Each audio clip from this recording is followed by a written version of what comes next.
from football and shorts, from the start of the start, from the first introductions for some Mm-hmm. we'll get to know this weekend on the South Side. A good Tuesday afternoon, everybody, on May 7th, 2024 on the South Side Beat, as we are Monday through Friday, 3 p.m. Eastern, here on DK Pittsburgh Sports. He is Chris Halicke.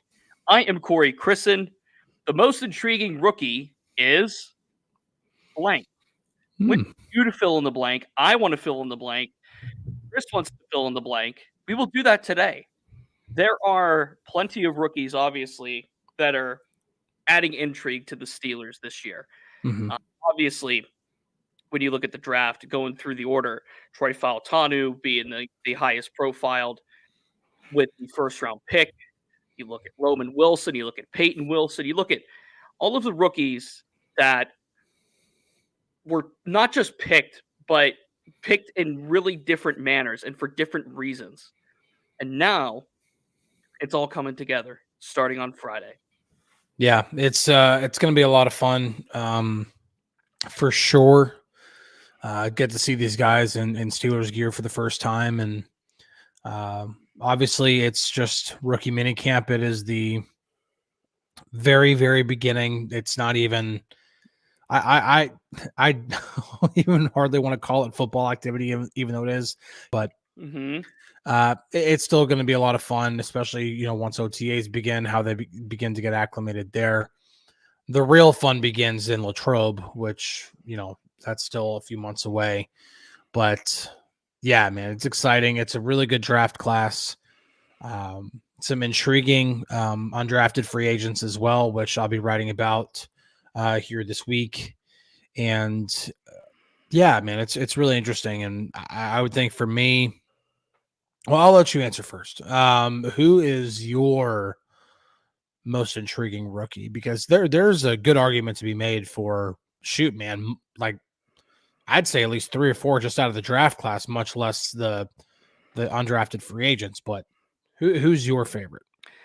The most intriguing rookie to me, and I could have gone, I think, several different ways with this, but the most intriguing rookie to me is, without a question, Mason McCormick.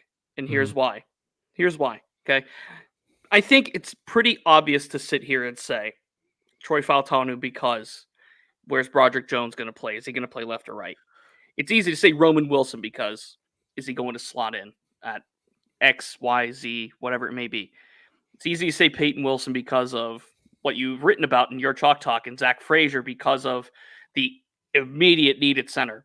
But Mason McCormick, to me, as a backup swing guard, so to speak, in that Nate Herbig role, it's so important, I think, for McCormick to develop the way that they want him to develop. And as Jordan says here, could be a fixture for years. I'm not going to go that far ahead. But given James Daniels' contract situation, Nate Herbig's contract situation, they drafted McCormick when they did and for the reason they did, because they see him as an important piece down the road. This year is going to be a redshirt year for him, if you want to put it that way. He was outstanding at South Dakota State, the best guard, best interior lineman in football championship subdivision. But now the Steelers are looking at a piece who they got at a value price in the 4th round that they expect to have a long-term value on. Now, Mason McCormick isn't going to immediately slot, ahead of Sayamalo or Daniels, but they need Mason McCormick to develop the way that they are projecting him to. And if they feel like Mason McCormick has, then they can let James Daniels go. They don't have to pay top dollar for another guard. They can move McCormick to right. They can move Sayamalo to right, whatever they want to do with it. The point is that pick was made, in my opinion, as I want to call it the outcast of the draft, because I don't think anybody went into that draft thinking the Steelers need a guard. The Steelers have to go get a guard at some point. This was a draft pick made off the beaten path, so to speak, of yes, they needed a center. Yes, they needed a tackle. Yes, they needed a receiver. Yes, they needed a DB. Yes, they needed a D-line. They checked every box and then found that piece at guard. You argue for best player available. You argue for long-term looking.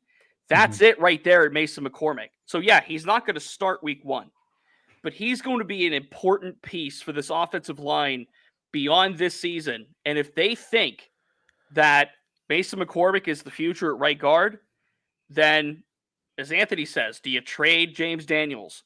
Do you not re-sign him? What do you do with James Daniels? That's going to have so many different domino effects along this line that now has 2 more rookies with Troy Fautanu and Zach Frazier, and a second-year first-round pick in Broderick Jones. Yeah, to Anthony's point really quick, include Daniels in a trade for a receiver. Like, it doesn't work like that. Like, yeah, you're not going to take a 4th-round pick, regardless of his accolades at the college level, and make him your unquestioned starting guard, whether that you would move Sayamalo over to the right side so that McCormick could, just fill right in on the left side like he did in college. You're not going to do anything like that. You're not going to just hand the reins over to a 4th-round rookie and say, "Here you go, kid. Starting job's yours." Right. That's not how that's how NFL teams would. That's how GMs and coaches would get fired. The draft is meant for, especially the further and further you get into the draft, you're not necessarily thinking about the upcoming season. It's the same reason why they take a Nick Herbig, as they did last year at the time that they took him, because obviously don't need immediate help at edge rusher because you had TJ Watt and Alex Highsmith. And even after they took Herbig, I believe it was after the draft is when they signed Marcus Golden, if I'm not mistaken. So even after they took Herbig in the draft, they still went and got an accomplished veteran that could come in and be a 3rd guy. You're just not going to give mid to late round rookies that type of immediate reward of being like, here's a starting job for you. Now, does Mason McCormick look like a guy that could be a starter come year 2? 100%.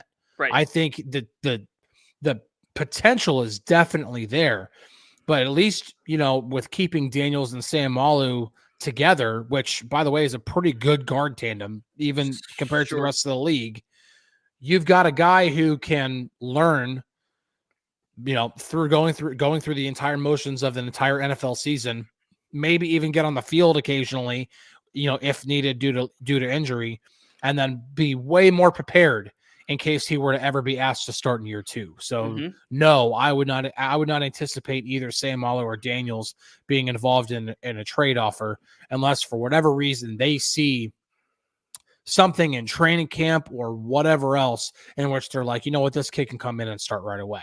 But that won't be known for, we're talking probably August by the time training camp would come to an end. Right. That's when we'll start to see more of Mason McCormick too. Now, think of a guy like Spencer Anderson last year. 7th round versus 4th round pick is apples and oranges. But Spencer Anderson right away came in, played special teams, and got a hat every week. So if they think as highly as they do about Mason McCormick, he's going to play on special teams. He's going to get some snaps, as a field goal blocking guard. He's going to see the field in some capacity. And of course, if knock on wood, Sayamalo or Daniels go down, they want an option like him that's ready to go. And then what you can do is you can move Herbig to center more full-time behind Frazier. You can kind of have Herbig take more reps as the second team center. What about you, Chris? The most intriguing rookie for you? Well, I just wrote about him. That's Payton Wilson. Now I've done chalk talks now on Fautanu, on Frazier, on McCormick, and Roman Wilson. So Payton Wilson is actually the 5th guy I've written about. Yeah. But it's been the one I had the most fun watching film on was Roman Wilson, but that's just because receivers my favorite position. But I was really, really intrigued to just dive into the film, dive into the data, and holy crap, man! If this guy, if health issues are not a thing with Payton Wilson, we're talking about. I don't want to say he'll be the next Ryan Shazier because that's unfair, but the potential's there, man. Like it's just not. Man, it's actually unreal what he's capable of, because to me, there's nothing that you could point at in terms of his athletic ability, like something you can actually quantify, his 40-yard, his 40-yard dash, his vertical, any of the other measurables that you have for his athleticism. Or you could go to all the numbers and you can't find a weakness. The only thing that you can say is, okay, well, he played in the ACC and not at the Big Ten or the SEC. But man, this kid checks all the boxes. The only box he doesn't check is, sustainability in terms of health. He's already had 2 torn ACLs. He had a major shoulder injury. There's a report by NFL Network that says he's missing an ACL, which that's not the end of the world. Hines Ward doesn't have one. Greg Lloyd, for those of you who remember the 90s Steelers, didn't have one. So the Steelers have a history of players who have had multiple players who have been missing ACLs and had successful careers. Obviously, Hines Ward, worthy of Hall of Fame discussion. Greg Lloyd, not quite so much, but Greg Lloyd was still one of the more feared pass rushers in the 90s across the entire NFL. I call him Hall of Very Good. Yeah. Yeah. He's absolutely worthy of consideration for, like, when you're talking about all-time great Steelers, he's right there in that second to third tier. And so Payton Wilson, man, like if the ACL, if the missing ACL, if it's, again, this is based on a report, I'm not going to pretend to be a doctor. I'm not going to pretend to know what's going on with them unless he just flat out tells me straight to my face, yeah, I'm missing an ACL. Like, because then you're also flirting with HIPAA lines and all this kind of stuff. So, yeah. But either way, man, he doesn't miss tackles. Like, per Pro Football Focus, missed only 4.7% of his tackle opportunities last year. Like, to put that in comparison, man, like Patrick Queen, I think it was like 14 or 16%, something like that. Like, geez, like the kid doesn't miss tackles. He is always around the ball. He's just a football player. Yeah. And he couples that with extreme athleticism. And so when we're talking about overall potential, especially for where you get him in the draft at 98th overall, man, it's really interesting, because to me, it's one of those guys where if he catches fire right away, and I don't expect him to, because I would actually expect it to be more of like a Lawrence Timmons situation in which he comes in and there's not an immediate need there for him. You got James Ferrier and Larry Foote in the middle. You don't need another, you don't need Lawrence Timmons to come in and be, hey, we're relying on you. It was, hey, you're the first guy to tag in whenever either James or Larry need a breather. And he came in and they had that trio did work. And I'm looking at now, it's probably going to be Patrick Queen and Landon Roberts in the middle. And then, hey, as soon as somebody needs a breather, man, Payton, go in there and do your thing. Yeah. So I think it's a perfect opportunity for him to be eased into it, which is, linebacker. It's a very complicated position. So I think that's a very, very intriguing pick. Probably the most interesting, just because of how far he fell and the potential that's there if he can stay healthy. And if and when Cole Holcomb comes back too, you have him to factor in. Mm-hmm. The thing about Payton Wilson's health is he's been healthy, knock on wood, for the last 2 years. Mm-hmm. He's had a clean bill of health the last 2 years. And I understand longevity questions. How long if he does have one ACL, how long do his legs hold up? Mm-hmm. I understand where that comes from. And look, if he's call it a one contract player, okay, maybe you get 4 really good years out of him. And then who knows? Maybe you get 5 good years out of him. Who knows? Maybe you get 2 good years out of him. Who knows? But there's every single reason to believe, like you said, every box gets checked. The numbers, the production, all of that gets checked. The most important thing is the tape, as Terrell Austin and Mike Tomlin have both said about Payton Wilson. And I watch ACC football clearly for a lot of purposes. Yeah. And anytime I watched an NC State game, there's Payton Wilson. Anytime somebody opposed NC State, pass, run, special teams, there's Payton Wilson. And at the Senior Bowl, one of the few people I spoke to at Media Day was Payton Wilson. And the way he carried himself, the way that he just gets it, it's different than a rookie. He's very mature for his age. I really appreciated getting to know him. And I think that he wanted to be in Pittsburgh. If you ask him, he's going to say, of course I did now. But I think this is a place he wanted to be, if you look at his lists, per se. Right. So I think this was one of the better landing spots for him. Not saying that just because I covered the team, but I'm saying that because fit, because like you said, he doesn't have to be on the field day one. He could come in and play 15, 20 snaps a game, whatever you need him to do. Yep. And he can cover, which is something that the Steelers sorely needed last year from the linebacker position. They got it when Cole Holcomb was healthy, and they got it a little bit from Quan Alexander, but they don't do it like Payton Wilson does, and they don't have speed like Payton Wilson does. I mean, again, you can always question the GPS or whatever it is, but that I have a clip in the Chalk Talk, and it's the clip that's gone, I want to say viral, but because that word's overused, but it's the clip that's definitely made the rounds on social media of where he chased down the Notre Dame receiver. He apparently got clocked at 23.7 miles per hour. Now, you could question the GPS or anything like that, but either way, if you just watch the film, the dude just flew down the field and chased down a receiver after being significantly behind him. Or as a receiver or tight end, I don't know. I would assume it was a receiver, but either way, chased down a dude after being far behind the play.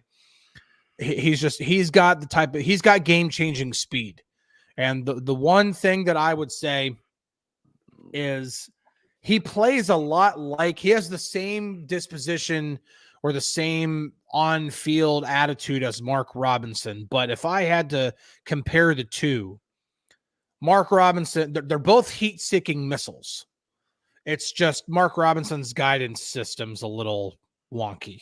Right. He's just looking for any of the 11 warm bodies that are on the other side of the line of scrimmage, and that's what he'll look for. Payton Wilson actually has a pretty good guidance system inside that heat-seeking missile, and he knows where to go and when to put his foot in the ground and accelerate and go get whoever it is. And so I think that's another thing that goes along with it, is that he's football smart. He's got a good IQ. He keeps his eyes up. He reads the play well. He looks like a first round caliber linebacker is what he looks like. Linebackers don't get a lot of love in today's NFL. You don't see a lot of linebackers go in the first round. I don't think any went in the first round this past year. So that's, not too surprising. So I don't know, man. He's really interesting to me.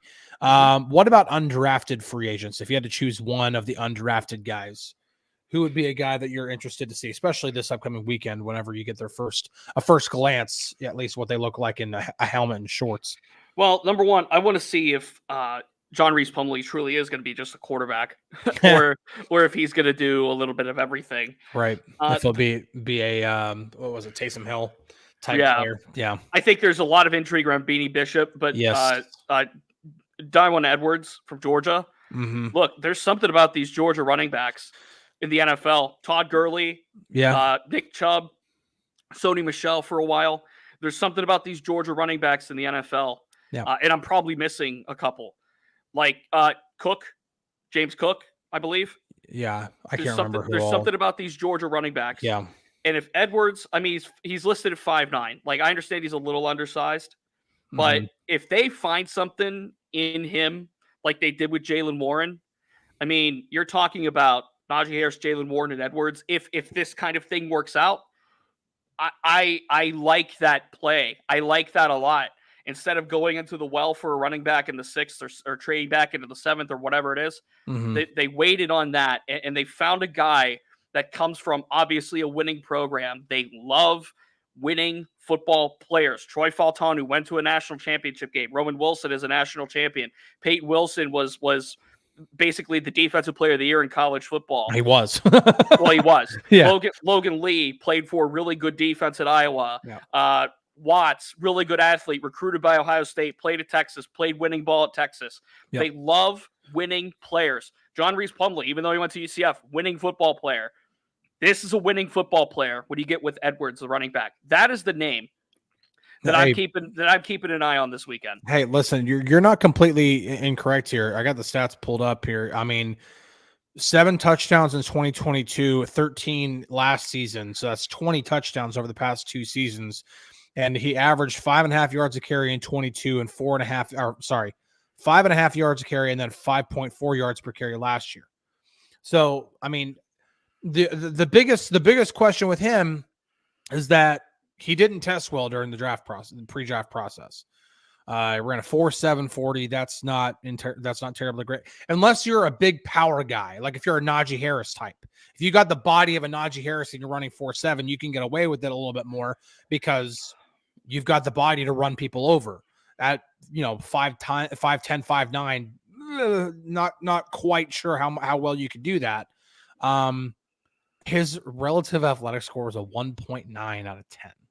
Not good. The athleticism is questionable, and unless it's like Spice says, like Najee ran a 4.4. I'm not saying Najee was like that slow or anything. I'm just saying you could get away with a 4.7 40 if you're a big dude. He ran a 4.7, and he is not a big dude like this kid we're talking about from Georgia. So, really quick, just to clear this up, no. Najee Harris is not trade Najee's bait. not going anywhere. Not unless some GM calls Omar Khan with a trade offer that absolutely knocks his socks off. Najee's not going anywhere. And I'm so glad that Jane Slater, the NFL Network reporter that covers the Cowboys, just put the cart out in front of the horse on that one instead of Team Source told her that it was just clickbait stuff. So, God, no, it's not happening. No. Tyler, real quick too. Tyler Boyd just signed with the Titans. So that was a target for the Steelers. Everybody get Tyler Boyd out of your head and get Hunter Renfrow out of your head, man. Like the Steelers don't need another slot receiver. They got Roman Wilson. They got what's his face, Quez Watkins. Those 2 guys alone are already slot, and then you're talking about Calvin Austin possibly. You got Van Jefferson. You got Denzel Mims possibly on the outside, but Tyler Boyd is a slot receiver. You already got 2, maybe 3. No. They don't need another one. So you don't need Tyler Boyd and you don't need Hunter Renfrow. No. The UDFA that I'm really interested in is Beanie Bishop, and it's not only because the not the combine numbers, but the pre-draft numbers, the athletic numbers are really, really intriguing. Ran a 4.39 in the 40, so he's fast. One of the main reasons why is because this kid really looks like a playmaker, and he fills an immediate need at slot corner if he were to come in and earn a roster spot. We're talking about a guy who could come in, have a really good camp, earn a job, get on the 53-man roster, and realistically compete at a position of need. So I'm really, really curious to see what he's going to do. Steelers should be really familiar with him. I believe they had him in for a pre-draft visit, if I'm not mistaken. If they didn't, I can't remember. I think they had at least one corner from West Virginia, but I can't remember who. I'll look that up. I might be wrong on that, but either way, they're going to have some familiarity because he's, again, went to West Virginia. It's just right down the road. It's not far away, as close as Zach Frazier is. So I'm really curious about Beanie Bishop. So that to me is a really interesting guy. Fits a need. I think it's really interesting. Bishop visited, by the way. I thought he did. Mm-hmm. So again, you're talking about a guy who they had an opportunity to talk with him. And listen, camp sleeper. We're starting it already. Who was the camp sleeper last year? Hakeem Butler? Who was the camp sleeper last year? Would it have been Hakeem Butler? That was one of them. I'm trying camp sleepers. Yeah. Who was everybody's camp sleeper from last off season? I don't like going into training camp with a sleeper in mind already. I like observing the first couple of practices and then being like, okay, this kid looks different than the other undrafted guys. Yeah. Or this guy looks different, like he actually belongs on an NFL team. Like that to me is like more or less what I work for. Yes, that's more reactive but I'm not in the predicting business. I'm in the reporting business.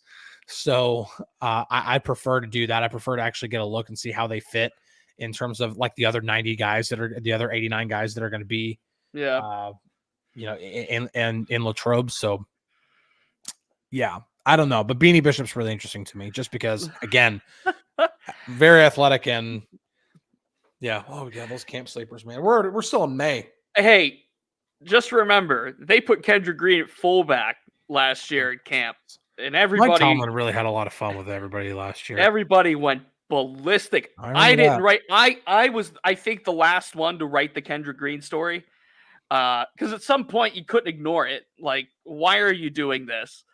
So yeah, I think I was the last one to be on the Kendrick Green fullback train, giving him some kind of role before they shipped him off. But anyway, Mike Tomlin is he's gonna have a lot of fun. Again, I can't wait until he talks on Saturday. I believe it's Saturday after practice is over. Oh, it's just gonna be somebody's gonna ask him about Justin Fields, about what Jaylen Warren said about Justin Fields returning kicks. And I just can't wait to see his reaction to that question. And then if he does chalk it up under the whole, or that's ridiculous, or we like to have fun with you guys or whatever, I can't wait to see him actually go into training camp and put Justin Fields back there for just one rep alone, just to get everybody to go, what's going on? And whoa! Yeah, it's, oh man. It's so funny. And Josh, yes, he does. He does love to troll. He really, really does. And he's getting more and more obvious about it as he gets older. It's really funny, man. He's becoming more direct with it. He's like, yes. Yeah, I just put that out there for you guys to chew on. Yeah. Damon says he'll see us at training camp this year. Well, we look forward to seeing you. You'll see Amanda Godsey as well. Yeah, I'm very, very much looking forward to finally being up there, getting tired of feeling like I'm covering this team, which I'm not. I can't cover the team when I live 1,200 miles away, but it's like you're trying to do something and it's just like way far out of reach. Yeah. So I can't wait until actually be up there and actually say, okay, I'm covering the team again. Chris and then Amanda Godsey, who I think will be joining us Thursday to give a little introduction. Yep. Chris and Amanda are going to do phenomenal work this fall. Amanda is going to be joining me on Friday and Saturday on the South Side for rookie minicamp coverage. So we'll have Amanda on. I think Thursday she mentioned would be good. So we'll iron that out. But to talk and get to know all of you, and we'll get us set up for Friday. We're looking forward to that. Chris might be solo Friday because we will be somewhere along rookie making. I have to double check the schedule. I might be able to make it, but we have to double check. Love to see. And Latrobe, as Barbara says. Latrobe. Do you say Latrobe or Latrobe? I say Latrobe because I say Latrobe too. Because I'm not pandering. Well, but I think if I'm not mistaken, I do believe that the majority of people that live there do call it Latrobe. I think, but now I'm starting to second guess myself. No, they use the lay. No. I'm saying my brother lives there. My brother lives 5 minutes from St. Vincent's. Text your brother. And I think he says Latrobe. Okay. I don't think he says Latrobe. So if I have a family member that lives there and says it the way that I say it, then it's fine. Any final thoughts today? Any final thoughts today? I don't know. No, I mean, I'm just excited. Yeah. Never mind. I'll just go and put it this way. I've already said it before. Stay off Twitter, please. Just stay away from all the rumors, man. It's getting ridiculous. And it's not just the trade rumors. It's the Twitter insiders. It's the Twitter experts that claim to have all these sources. There's this one guy that's just been relentless with everything that he's reporting, and it's beyond ridiculous. It's getting to the point now where I just want to delete the freaking app and just be done with it. It's so bad. Yeah, Jordan, I wouldn't even call them influencers. They really do just claim to be insiders. I mean, you even look at their bios, they say NFL insider. It's like that's I get all my news from CTESPN. Oh no. boy, Antonio Brown. Damon, good for you. Yep. Damon says, I have no social media. I'm anxious but patient. It's so bad. Good for you. But see, here's the thing though, is that these guys will all tweet something, and then all of the site aggregators will have to write about it because those site aggregators make money only one way, by you getting people to click on their stories. And so they will take anything that is getting any kind of noise and put it 250 words to it in an article so that they can get clicks on it and make money from it. Even though I know some of those site aggregators and they hate doing that, but they're like, listen, I got to make a living. So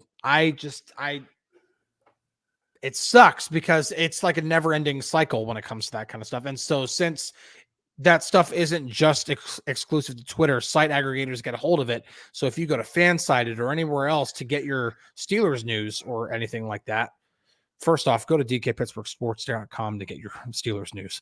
Second, don't go to places where, it's so bad.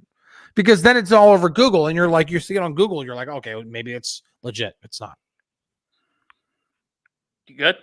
I'm good. That's my final thought. That's my final thought for the day. It's a good Just thought. Be very wary when it comes to trade rumors, please. There you go. My final thought is, Ben Cherington, what are we waiting for? Yeah. Let's go. I mean, what are we doing? He's Mark said it at the top of the show. Paul Skeens Saturday, possibly? No. Paul Skeens is going to pitch in Indianapolis again. They have a process, they have a thing, they're figuring it out. I don't know what they're doing. But Paul Skeens is still gonna, I don't want to say rot. That's not the right word for it. But Paul Skeens is still going to pitch in Indianapolis at least one more time. So my message again, I think I said it last week one day too. Ben Cherington, what are you waiting for? Yeah. The only problem is that Paul Skeens can't help them offensively, which is where they need the most amount of help. Hey, it took them a couple of games to get used to that major league worst Colorado Rocky ERA. Took them a couple of games to get on that, and then they finally did. It was somewhat of a unicorn event that I got to see on Sunday. It was the most runs in a win since April 14th on Sunday. Almost a month. What are we waiting for, Ben Cherington? It's only May. It's going to be a long summer. Is the best offense a good defense, or is the best defense a good offense? Bayad, ask Ben Cherington that. It doesn't work like that in baseball, man. You got to be able to do both. You got to be able to pitch and hit. The only sport where the defense puts the ball in play. No. How about that? No. Let's move on to Wednesday. We're going to get out of here today. He's Chris. I'm Corey. Thanks for joining us, everybody. If you haven't checked us out, by the way, on Apple Podcasts, Google Play, Spotify, we're also there. So if you missed yesterday's show or Friday's show or whatever show you might have missed, or even if you want to go back and listen to a take we had in December, for example, you could do that on those apps for free at any time. So check those out, please. Please subscribe, please like, please share. Those go way further than you think, and they help us out a lot. So, mock draft tomorrow. 2025, anybody? No. 2025 mock, anybody? No, I actually got somebody in my live queues today who asked about next year's, like how to plan for next year's offseason. I'm just like, I'm not even thinking about that. I know the Steelers aren't thinking about that. So if the Steelers aren't thinking about it, I'm not thinking about it. I looked at the quarterback class for next year. That is not looking like a good quarterback class. I mean, it's not like, I get it. It's like, it's not like I'm definitely not bringing that question up to like rag on the dude. Like, I'm not saying that at all. I understand like looking forward and being like, okay, Cam Hayward's getting a year older. Like, I get that. Like, there are some issues but we're not there yet. We got to at least see what this team looks like in the regular season before we start thinking about like, okay, we definitely need to start looking at next year's. You're overthinking it. We have 11 months to go. Yeah. Okay. It's a while. Let's chill on that. Yep. He's Chris. I'm Corey. This has been the Southside Beat. We'll talk to you Wednesday. Have a good day, everybody. Cheers.